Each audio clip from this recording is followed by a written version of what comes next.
இல்லத்தில் உள்ள பெரியோர்களின் ஆசீர்வாதம் என்பது மிக உயரிய சொத்து. இது பல தலைமுறைகளை காக்கும் என்பதால் ராமர், கிருஷ்ணர், விஷ்ணு அவதாரங்கள் கூட மனித உருவெடுத்து பிறந்த இல்லங்களில் முன்னோர்கள் உண்டல்லவா? அம்முன்னோர்களை திருப்திப்படுத்தவே, ஆராதிக்கவே தர்ப்பணம் செய்தார்கள் என்பது குறிப்பிடத்தக்கது. பக்தர்களின் வேண்டுதல்களை நிறைவேற்றும் வல்லமை கொண்ட அவதாரங்களே தர்ப்பணம் பண்ண வேண்டும் என்றால் மனிதர்கள் எம்மாத்திரம்? பித்ருக்களின் ஆசீர்வாதம் குலத்தை காக்கும் என்பார்கள். இந்த மகாலயபட்ச நாட்களை குறித்து கருட புராணம், விஷ்ணு புராணம், வராக புராணம் ஆகியவற்றில் சிறப்பித்து குறிப்பிடப்பட்டுள்ளது. மகாலய புண்ணிய காலம் பலன் தம் குலக்கொழுந்துகள் நன்றாக இருக்கின்றனரா என்று காண முன்னோர்கள் ஒவ்வொருவரும் இல்லத்திற்கும் வருவார்கள்.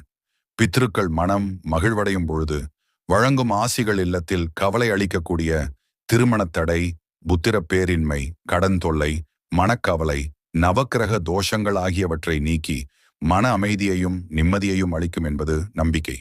காசி போன்ற தீர்த்த தலங்களுக்கு சென்று தர்ப்பணத்தை நீர் தெளித்துச் செய்தால் பலன் பல மடங்கு கூடும் என்பது ஐதீகம். தர்ப்பணங்களில் பித்திருக்களுக்கு உரித்தானதாக இருக்கிறது. இந்த தர்ப்பணத்தால் பித்திருக்களுக்கு பசியும் தாகமும் தீரும் என்பது சாஸ்திரம். இதனால் வாய் வாழ்த்தாவிட்டாலும் வயிறு வாழ்த்தும் என்பது ஐதீகம். உங்கள் பித்திருக்களின் மனமகிழ்ந்த பூர்ண ஆசீர்வாதங்களை பெற யாத்ரிகா டூர்ஸ் மூலமாக காசியில் தர்ப்பணம் கொடுக்கலாம். உங்களின் பயணத்தை புக் செய்ய 7092285200 என்ற எண்ணை அணுகவும்.